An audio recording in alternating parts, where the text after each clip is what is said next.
So usually John's the one interviewing other folks, very famous cartoonists, and You're a famous cartoonist. in Sweden, France, like Jerry Lewis. You're famous worldwide. So. That's nice of you to say. But so I'm going to turn the tables on you a little bit today, and we're going to talk about the origin of Dummies. And a story you well know. I do, but I just wanted to kind of tell it quickly because we like to ramble and talk on and on. And so I thought that we could just kind of power through it, and then we could sidebar and do our usual stuff. But just so everybody's familiar, like John's really good friends with Gary Panter, the great Gary Panter, Charles Burns, who's on the screen right now. Friends of yours as well. Yes. Mark Newgarden, who worked at Topps. Was that the Topps cards or the Bubblegum Topps cards. bubblegum cards? So famously, so that's where this. I'm just trying to set up the story a little bit. So, and I'm going to look at my phone since this is totally socially acceptable now to look at your phone and have notes. So I'm going to try to paint this picture as quickly as I can, and just so that we can, get into it. But please interrupt me at any point, John. I'm sure I will. Yeah, that's right. And so, the thing I was thinking about with Pee Wee is like when I got to know Gary, he would tell Paul stories, and he would call Pee Wee Paul Rubens, and just there was always like an interesting street cred that Gary had, whether he liked it or not. Sometimes that he worked with Paul. I think Gary was proud of the work, and I mean it's an interesting thing because I did a long interview with Gary for the Comics Journal many years ago. It was like 100 pages, like 80 pages of print, and like it's a gigantic. I think it's issue 250, and.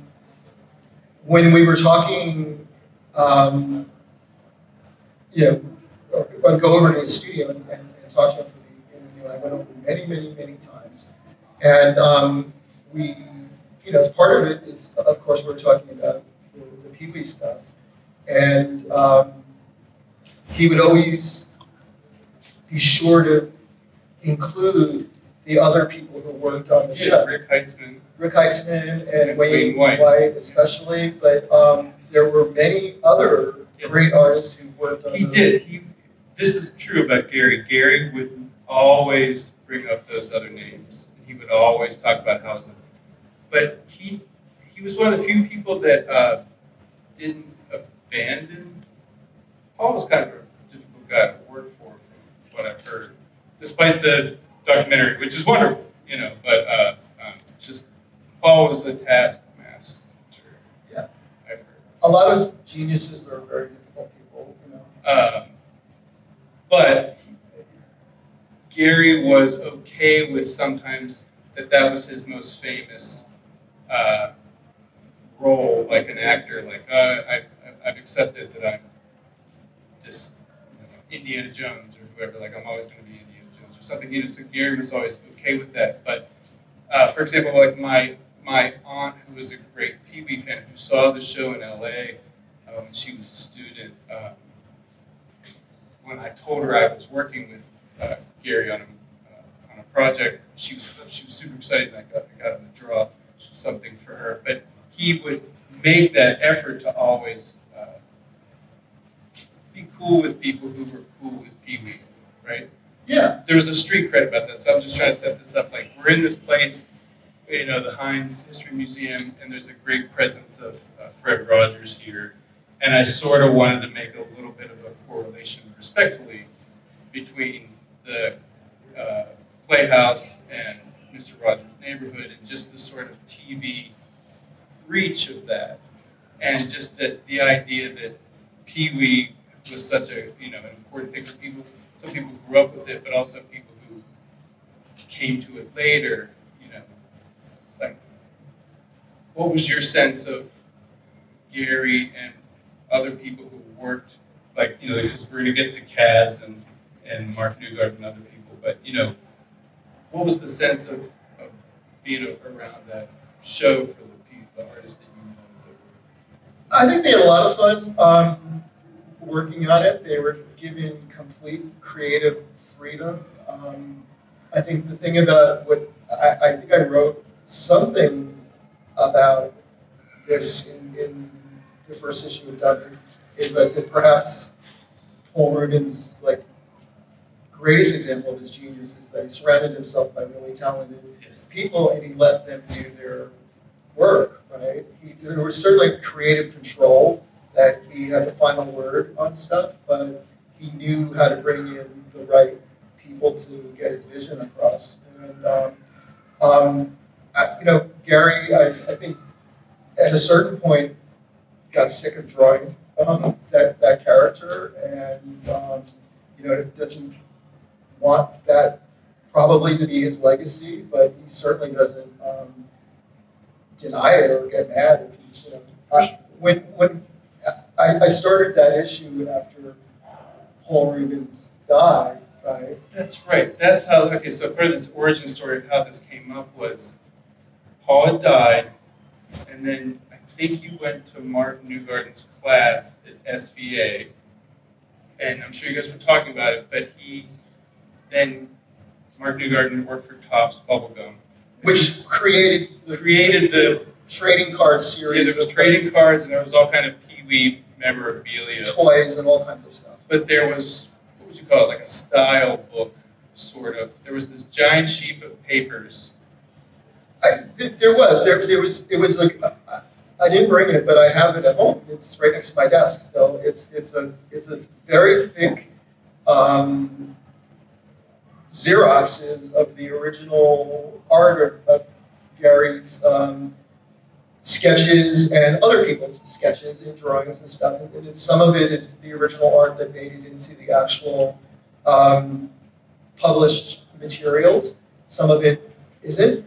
It's just like there's style guides on how to, color and how like that drawing on the screen. Yeah.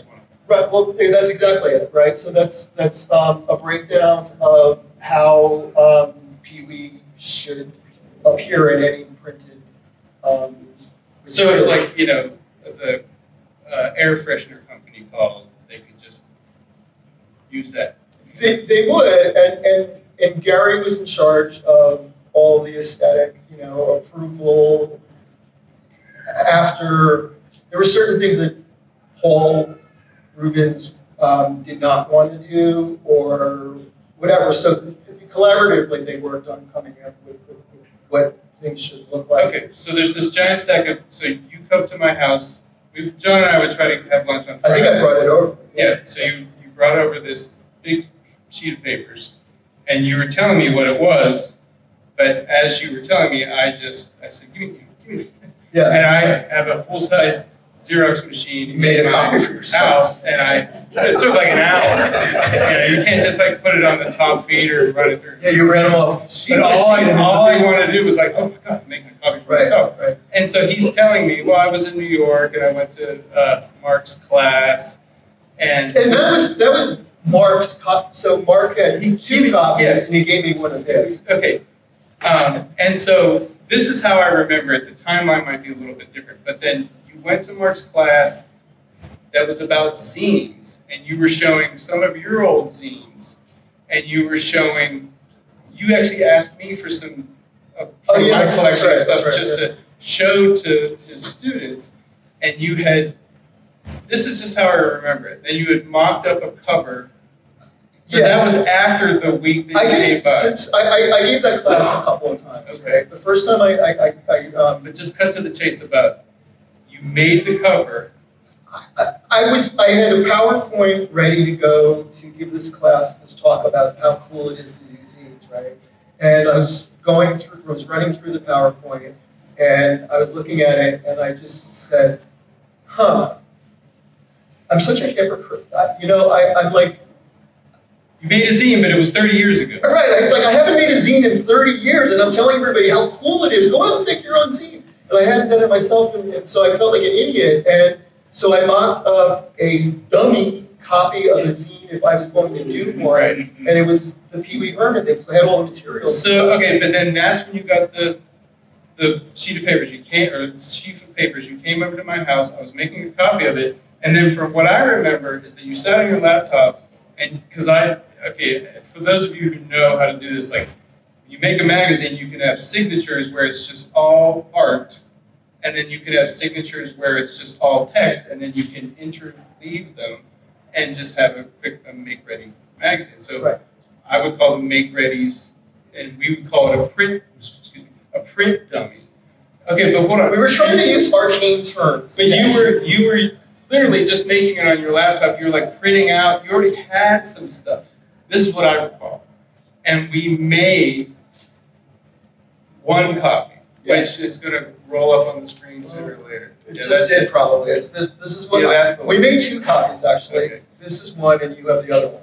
Right. So then Maybe.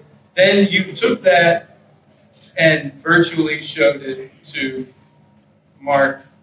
Something like that, The Tops guy. And then I think Norman Hathaway had a Well, look at it. I kept on screwing around with it and trying to make it a little bit better. But don't undersell your ability on the computer in design. John's a very good designer. John is a very good designer. He knows how to lay out a magazine in the pre-digital age and in the digital age. It's because I'm old. Well, And I've worked in publishing. wise.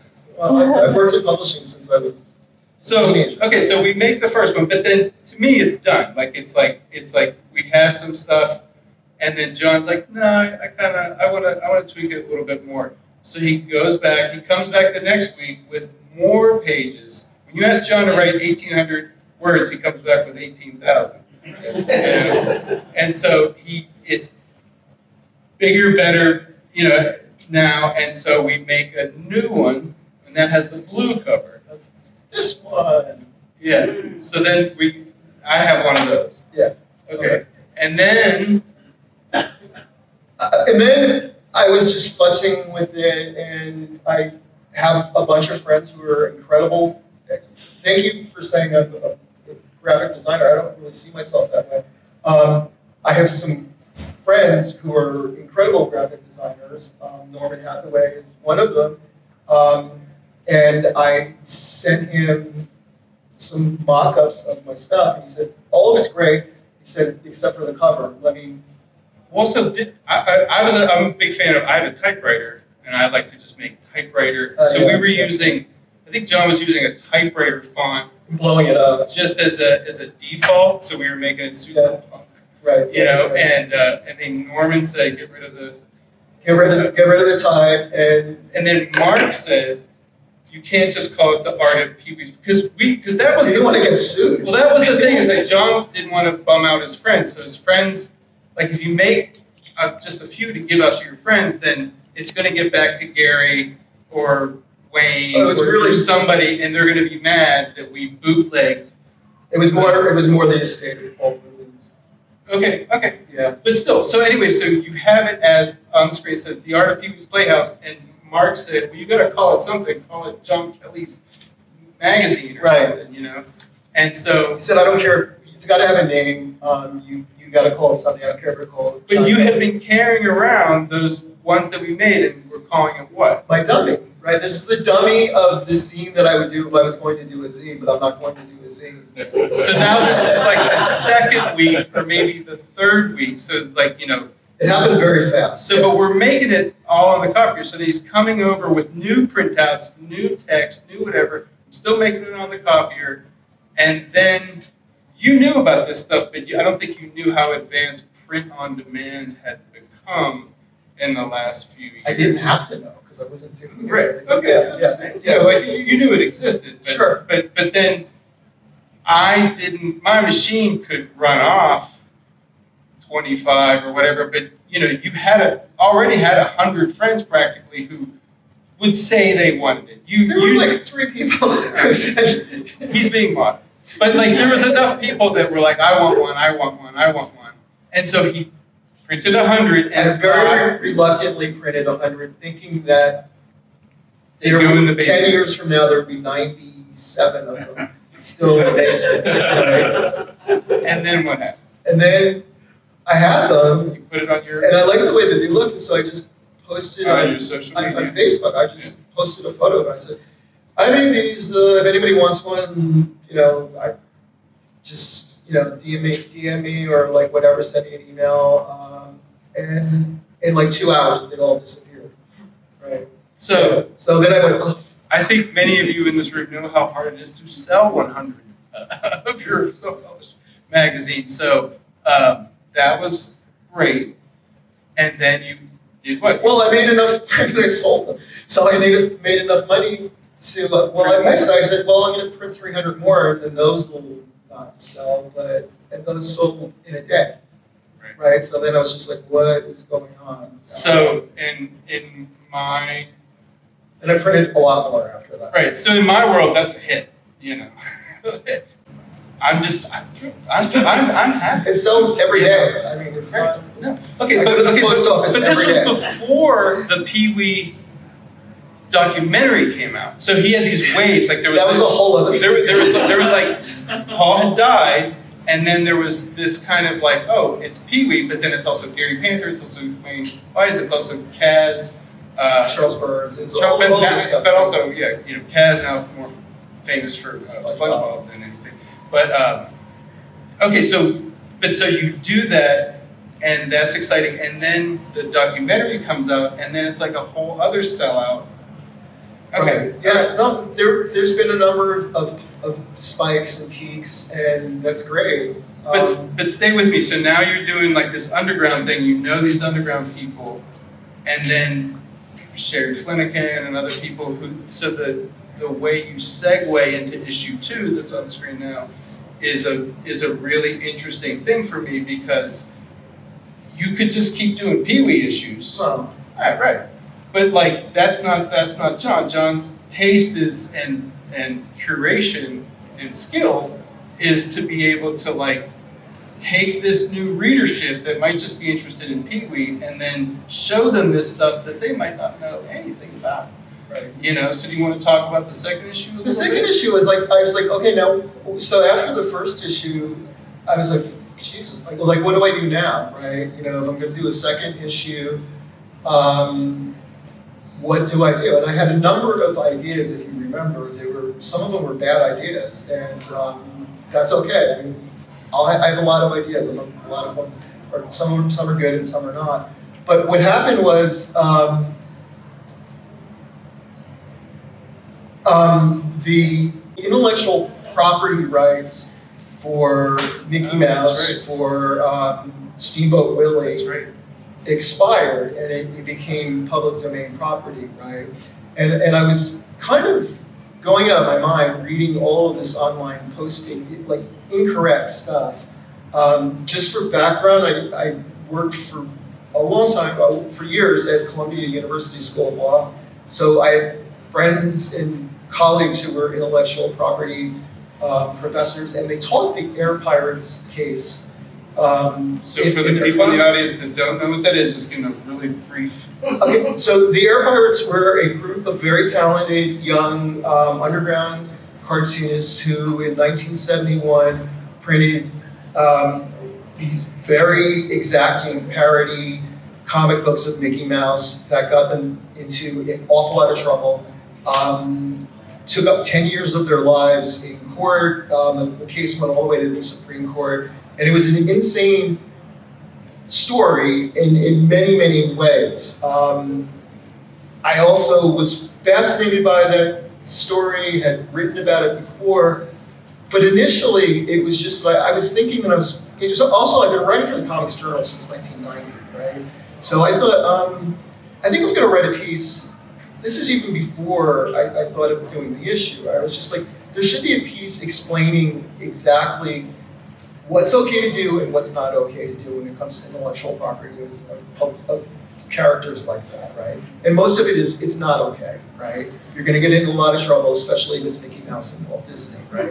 And then I was just like, well, I've written about the Air Pirates before a little bit, but I could do a full blowout on the entire story of the Air Pirates, because I knew all of the, I was very close with a couple of the members. One of them married my wife and I knew all of them from, writing about different things over the years. And so that was the initial idea, was to use, I guess, the timing of the Mickey Mouse public domain stuff to look at the Air Pirates story, because it's just like, because there was all of these postings of these, some of them not very good at all, like Mickey Mouse parody things on. You want to explain to people what that is? Okay, so that is Wallace Wood did a. So the issue has a lot more than just the Air Pirates. It goes through sort of a historical look at a lot of the more famous or not so famous cases of Mickey Mouse parody over the years done in the comic form, right? That thing that we were looking at there a minute ago was a incredible illustration by Wally Wood that ran in the Realist in 1968, right after Walt Disney died, and it's called the Disneyland Memorial Orgy, and it's probably the most bootlegged image of the counterculture. It was ripped off countless times, and it was sold in head shops, and that particular one was a black light version, which is the one that I grew up seeing in like older friends, older brothers' bedrooms and stuff like that, and like, throughout the years. But there was other things. There was Mickey Rat. There was Mad Magazine did Mickey Wrote It. There were Tijuana Bibles, and all of that stuff is in that issue, because I didn't want to just look at the Air Pirates, because as interesting as that was, I wanted to ground it in context, right? So the first issue, the first printing of the first issue was 36 pages, right? This second issue ended up being 92 pages, and it could have been 700 pages, right? Because there's endless amounts of examples of that. But what's nice about, as your fan and as readers, like I just see a through line there between the overground, underground, parody, because like Pee-wee's kind of a parody, but it's very sincere, and same with the Air Pirates, you could say, because then something happens that transcends the original parody, and something it reaches the broader audience. There's something there to that, I think. Well, when you have incredibly skilled artists doing the work, parody becomes its own thing, right? It's not just like you're just making fun of something, right? It turns into something different. Do you want to talk about just even on social media, how the posting of an image like that just goes bazonkers? Oh, yeah, that's a weird thing. Just a 20. So I post a lot of things on Instagram every day, right? I recently posted an image, an Air Pirates image, which I've done many times, dozens of times before. There's one particular posting that I did maybe 3 weeks ago that now is like 1.5 million views, which I don't even know how to count what is a lot in this digital world, but that seems like a lot to me.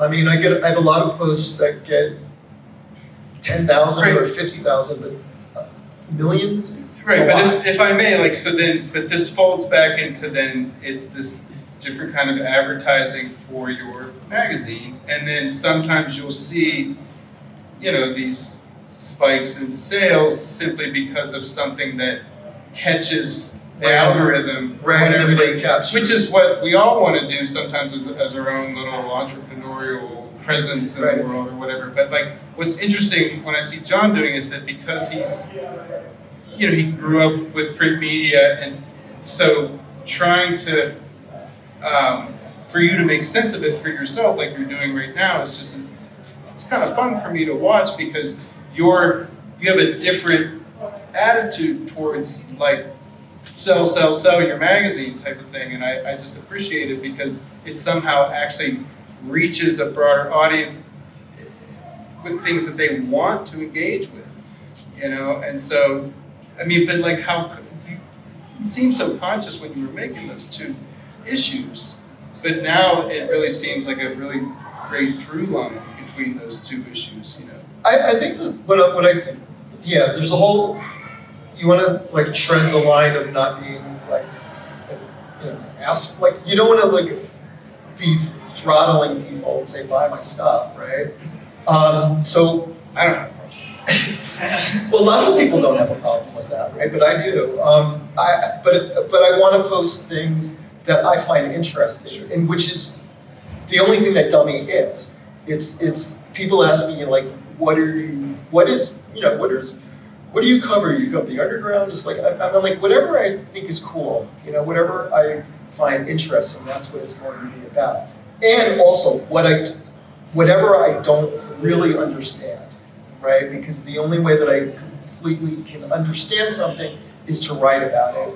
And writing about something for me, as you said, it goes on 18,000 words or whatever, but it means talking to all the people that I can and doing a lot of research and doing a lot of rewriting. So some of the things that were coming up on the screen that you guys might have seen in the that's audience bad. is who remembers OK Soda? People. 3 people. Anyway, so that'll be in the next issue. You want to talk a little bit about OK Soda before we go to questions? OK Soda was like some bizarre thing that Coca-Cola did in 1992, 93, using our very depressing, dark artwork by people I know, you know, friends of ours, Charles Burns and Dan Klaus and a couple of other people, and it was a total disaster and didn't work. It was only in a few select markets. It was trying to reach that hard to reach Gen X audience, and so they thought making a depressing, terrible tasting soda would be the way to, you know. It was right after Zima had debuted, so it was a clear, you know, Sprite-like. Right. But it wasn't in my market, right? I grew up in New York, and It was in California. I was in California. It was in Pittsburgh. Yeah, that's right.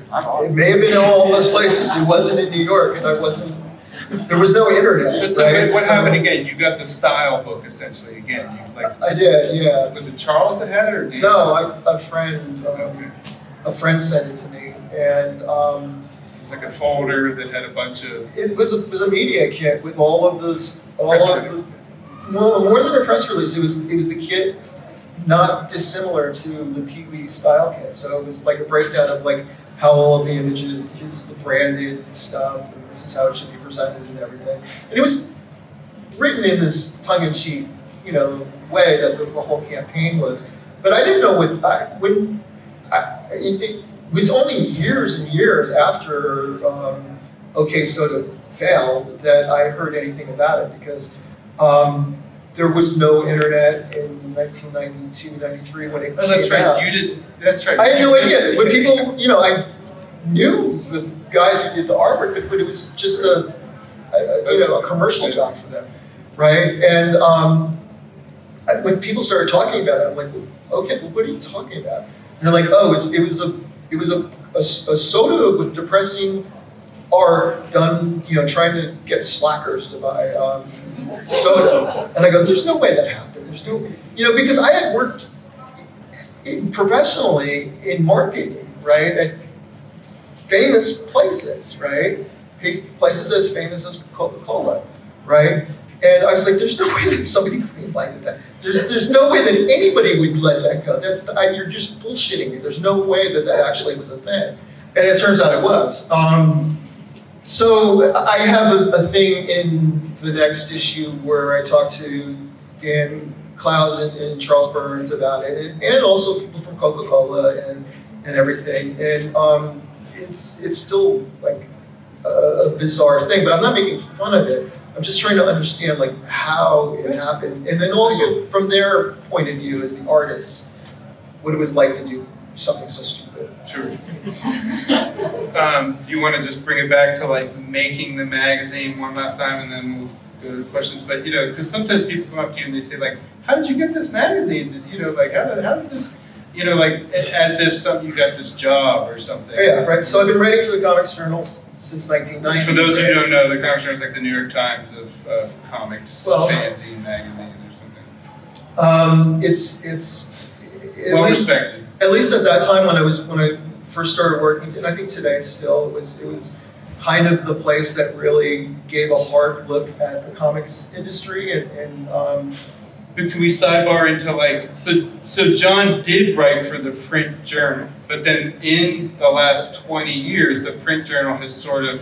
Well, the internet happened. The internet happened, but also the print journal would come out once a year, and sometimes would be this, curated thing that was, wasn't just pitching an article to them. Right. So then about, 12 years ago, you started writing for the online journal, and folks in the audience might recall, it's like there was a time when somebody would post a 2,000 or 3,000 word essay, and there would be a lively discussion underneath the comments, the golden age of blogging. Right. And then that ended completely. Yeah. And there'd never be a comment. People would just kind of say something about it on another social media platform. And then John would write these long pieces that he would say to me, I don't even know if anybody ever read it. But I would also say, I don't know if I would read it myself because it's too long. Right, because you just scroll on that platform. Right. So one of the things for me, I got my Xerox machine during the pandemic, and I just thought, okay, the world's ending. I'm going to buy this $600 Xerox machine. It costs $300 to get it delivered. And so, but so then anyway, like I was just all about print. I always was, but I doubled down on print, and then I forbade any of my subscribers to put it online. You couldn't take a picture of it once you got it and put it online. If you did, you got X. And anyway, John would write these amazing things, and I would look at them, but then we would have a discussion like, is anybody reading this? And so I would harangue you pleasantly. No, I wouldn't say pleasantly. I would bully him, and I would say, like, don't give it away. They're going to pay you something, but and because it was this Pee-wee thing, because sometimes you can put things online and no one cares. You put as many images up online as you want. But I think because it was this Pee-wee thing, and you were concerned about the legality of it, but also you didn't want to give it away again, that this kind of coalesced. And I just think it's a really interesting moment, not just for you, but kind of like now there is this return to print. People are coming back to physical media. And just like as somebody that wrote for the journal, in ye old days, and then as it transitioned to a digital thing, and even now, like how does that, seem or feel to you from this other vantage point? I think there's a couple of things, and one of them I don't know that I've ever seen some article really that's been posted online that I thought like, oh, that's a really good art direction. Like, I like the way that they, it's all so cookie cutter and standard, right? And you can only put a certain amount of images in an online thing, right? Because I don't know, people have different reasons for posting things online. A lot of it is just visual, but you can't overload an article with too many images because start doom scroll. Yeah, it's just becomes a different thing. And I also am somebody who loves magazines and loves the printed form and books, and I wanted finally to go back to doing something that I thought looked good, right? And I've never seen something posted on an online magazine or website that I thought like, oh, that's outstanding. So I also just at a certain point, it's what you were talking about, like you don't know who's reading it or don't, the feedback is very little, and I just got sick of writing these long, complicated things. I still write for the Comics Journal online, but I wanted to hold something, right? I wanted to finish something and then hold it in my hands, and then if I wanted to look at it again, I wanted to go on the shelf and pull it off and look at it, rather than going, when did I write that? Let me find it, let me search it, and then, looking at it. I wanted to grab it, right? It's the reason why I have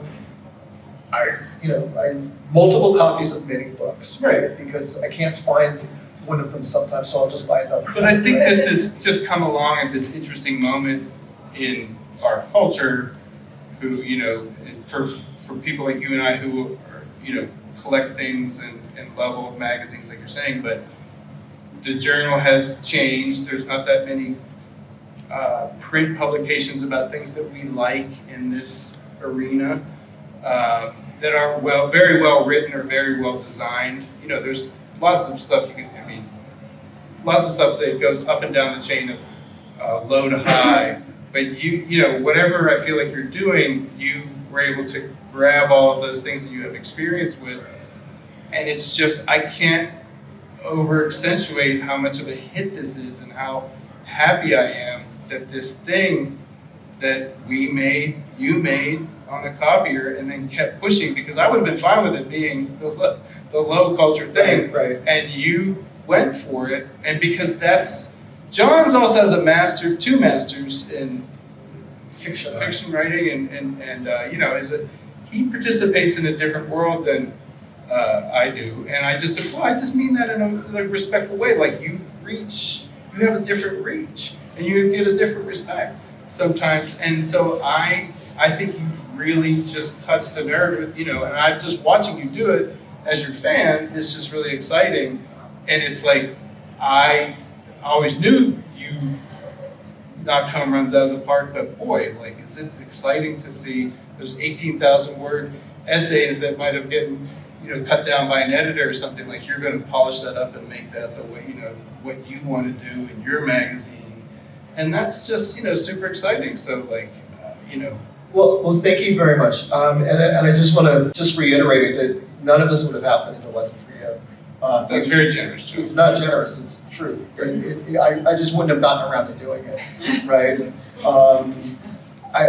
It wouldn't have happened. Thank you for saying that. But that's why it's this show that we're at right now, where a lot of people do make their own publications and stuff like that. That's sort of what I want to touch on, is that these things that you think might just be, you thought this was just going to be for your friends, for 5 people, 3 people, whatever, then turns into sort of like,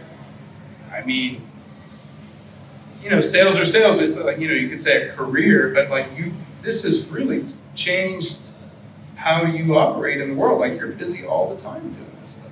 Yeah, and it's great, and I'm doing exactly what I would dream that I could be doing, and it's happened at a perfect time, and I couldn't think of anything better to be doing is to be just writing all day long, every day, about stuff I love to think about and write about. And strangely, people want to read it, or at least maybe I don't know if they read it or not.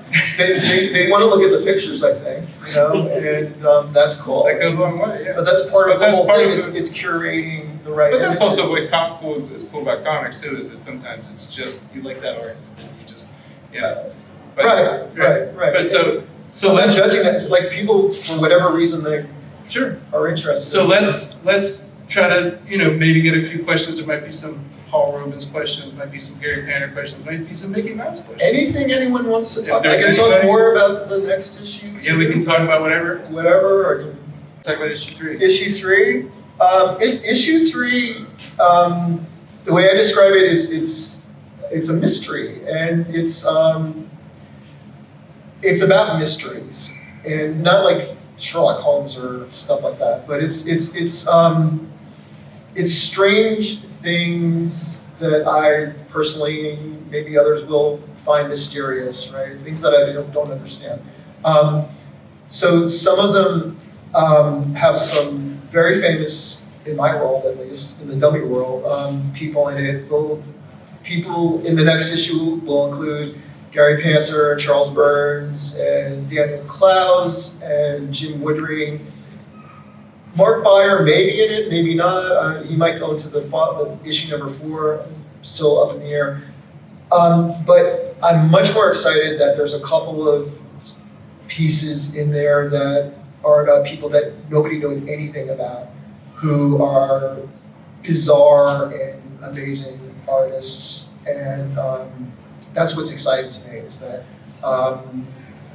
it's even... Do you want to give away the Roger Brand story? So if anyone is familiar with, there was an artist named Eugene Teal who did one comic strip called Frog's Sunday, and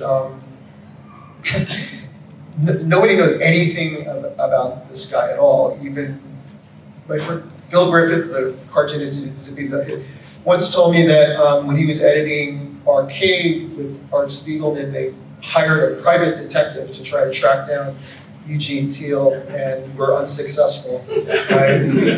I've managed to find out quite a bit about Eugene Teal, and even Wednesday, I'm not going to say what it is, but I uncovered something truly that just leaves me speechless for this story, and that will be unveiled in issue 3. There's another equally strange and amazing story that's going to be in there too, about a very obscure Tops, again, artist who did some incredible monster artwork in the 1960s that everyone has always attributed that art to either Wallace Wood or to Basil Wolverton, and it's not. It's by somebody else that no one has ever heard of. And that story will be in, it's a bizarre story, and that will be in there too. So again, as I said before, is that... What about I want to hear about the Jim Woodring hand. So Jim Woodring has been a friend for a long time, and that goes back to before he was doing comics. He was doing a zine called Jim, and we used to write each other and trade zines. In the zine, he had a page sometimes called Jimland Novelties, right? Which were these, it looked like a 1950s to 60s, 70s comic book ad page of mysterious, practical jokes or items and stuff. And I was always fascinated by that stuff and always assumed that it was fake, that it was just like a parody of novelty ads or something. But there were actual items that one was like a box, like you could fold the paper and you could like a... There was all kinds of different things. There was a bizarre thing called the Ludi, which probably was very dangerous for people to actually use. But Jim ended up at least loaning me all of the archival material for that stuff. But he actually would make them. Like, he would actually make them. So it wasn't a joke. You could send away. Nobody bought.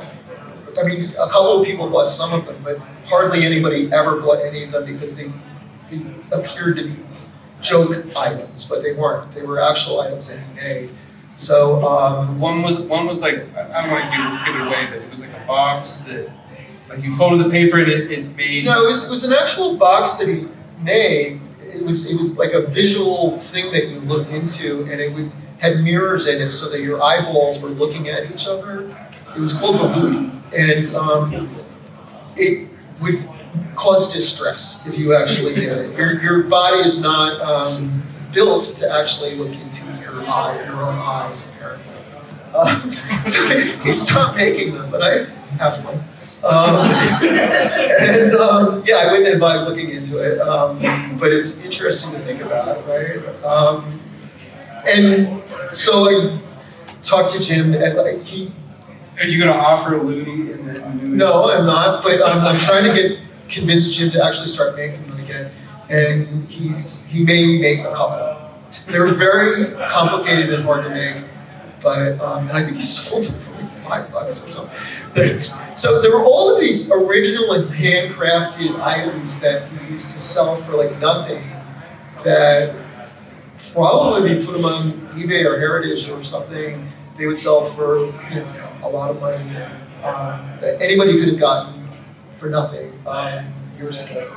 And I've got a bunch of them, but that's another thing that will be there because to me it was a mystery whether or not it was an actual company or whatever. It was just, and it's hard to tell with Jim sometimes, but it was a real thing. He had like his own novelty company that really barely sold anything. Do you want to talk about like getting the scans for the like all the Linky stuff? There's this story that John has that could be a novel or a documentary in itself, like getting the artwork from. So let just I'll put it in context. Is that for Dummy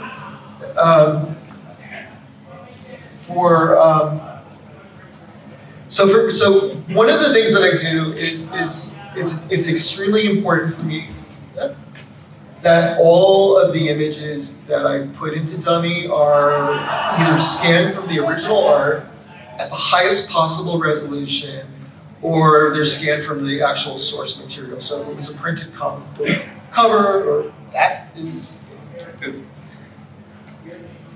so that's the production art to make the cover, right? So I'm very interested in the process of printing, right?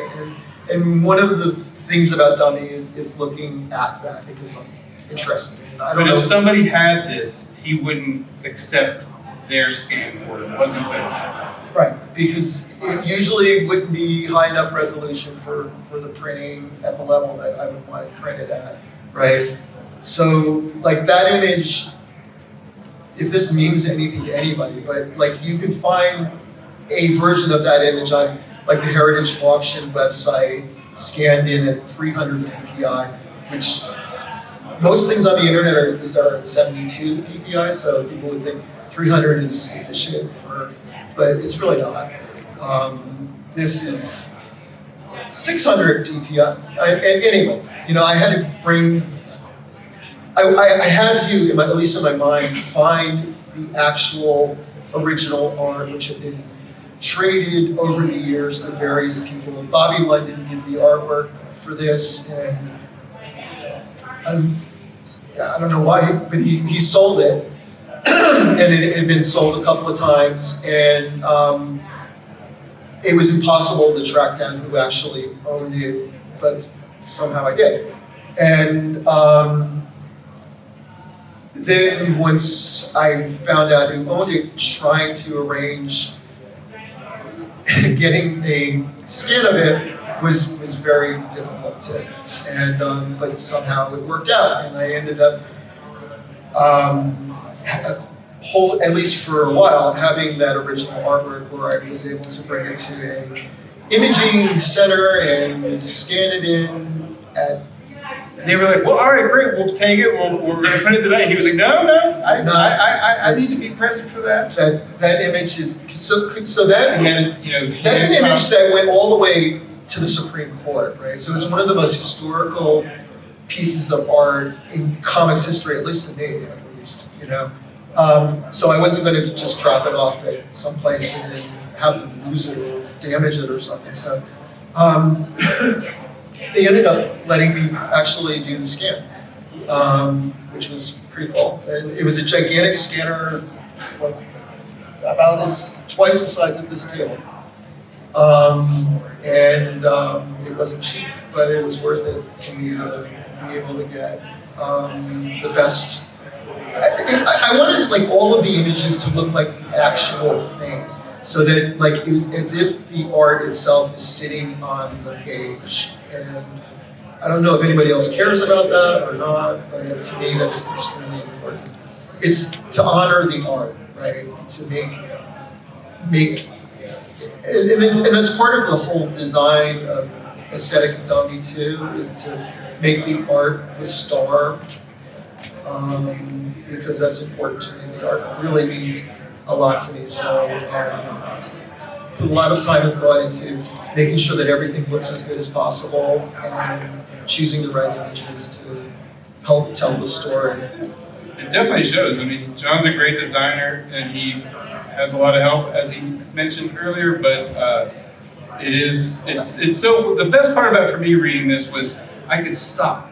You know, you put a bookmark in it, and then you just stop. And it's not like you don't. When I read an online article, I just keep scrolling forever. And then you forget about it. Yeah, and then you might make a page or leave that page open, but so the next issue. You're still, when do you think that might? I'm hoping next year or so. No, I'm hoping in the summer. We'll see though. I mean, because there's been a lot of new information that's come in on a couple of the stories. So I think with this issue, I made a mistake of being overly ambitious or confident or whatever it was, and I offered a pre-order for that issue way too early, so there was people who ended up waiting a year after they had paid for it in order to get it, and I'm not going to do that again. So I'm not going to offer the third issue until it's I'm happy with the way it looks, and it's going to take however long it takes. I'm not going to finish it until it's finished. Hi, so it sounds like I imagine maybe sort of circling the line between obligation and curiosity. You have this response you receive for the work and everything, and I don't know how you are handling this, but it sounds like it's a surprise to you, all these people interested in your work. Do you find yourself striking a comfortable balance with that line, or is that line even exist to you, or how do you respond to all this response you receive? Does that sort of occupy your mind all the time, motivate your work, or do you ignore it? I don't really think about it. I'm just puzzled by it, really, more than anything else. I'm happy that people, anyone who makes something wants people to see what they made, I guess. Although I don't think I really cared when we made that first issue. I made the first issue and I was happy that I had it, right? And then I was also, one thing we didn't, I was like, I want to make another one and send it to Gary Panther and to the other people who helped in this, put it together. And if they were happy, then that was good. It's amazing. I'm very happy that people are enjoying it. And I get these emails or texts or even run into people who are just I can't even explain to you how much this means to me that this exists, right? Which I find is somewhat strange, but cool. It's just that something was made, especially with the Pee-wee one, right? It's just Pee-wee is so important to me that somebody would put this much time into thinking about it and getting these images together. It's just, people buy multiple copies of that and give it to friends or just hold on to them. And it's cool. It's really, really nice that you're making somebody happy. So I'm honored by that. I also, but when I'm, as far as what am I going to focus on or work on, it's got to be something that I find really interesting or puzzling, and I want to figure out what it is, right? After the first issue, there were no end of people who were telling me, "Oh, you should do an issue on this," right? Because a lot of people love this, right? I mean, a lot of people love Pee-wee, right? They're a lot of people, you sell so many, and I'd be like, well, okay, well, you should do an issue on, you should make your own zine. If that's what's interesting to you, then do that, right? That's not interesting to me. Not demeaning it in any way, but I'm always going to be working on something. And even go back to everything that I've ever written for the Comics Journal, really, it's always had to be something that I was interested. I don't think I ever got an assignment in 35 years. It was always something that I wanted to write about, right? So what a great place to be. And if you're a writer, is that you get to write about whatever you're interested in. I don't know how many other people have that type of thing. It is, it's pretty cool. Anybody else? Pat? Hey, Pat. Well, you two dummies epitomize everything that's good about this city. And the fact that you two know each other and work like. We know you too. Yeah. Well, and I also want to say that the title of your magazine, Dummy, is genius. And Frank, your book, Pittsburgh, is the ultimate read. And I still think about that book and what an emotional, wonderful read that was. Thanks, Pat. Thanks, Dummies. Thank you. We'll take that comment. Anybody else? Who else? No, what kind of pen do we use? Joseph. So with the first issue and the third issue in some ways it sounds like a bit of it kind of just fell on your lap in a way, but and I know a lot of work went into it, I'm not saying you all did that, but with the second issue, it seemed like you had to do a lot more tracking things down on the outset. Like you knew about air pirates more broadly, and probably knew even a lot of the particulars, but I would like to know a little bit more about what goes into that sort of research process, and then in terms of actually tracking people down, getting a hold of them, what does that look like on a very practical level? Like what does that look like for you, tracking people down, conversing with them, and then eventually getting that into the printed issue? Yeah, it all depends on what it is that you're researching or writing about, right? I've been writing about this stuff for a long time, so I know a lot of people. And for whatever reason, people tend to agree to talk to me. So that's great. Other people, especially in this third issue, we're talking about two artists who one died in 1970 and the other died in 1980, right? So there's no way to talk to them, right? But they have relatives, finding who those relatives are, like where do they live, how do you track?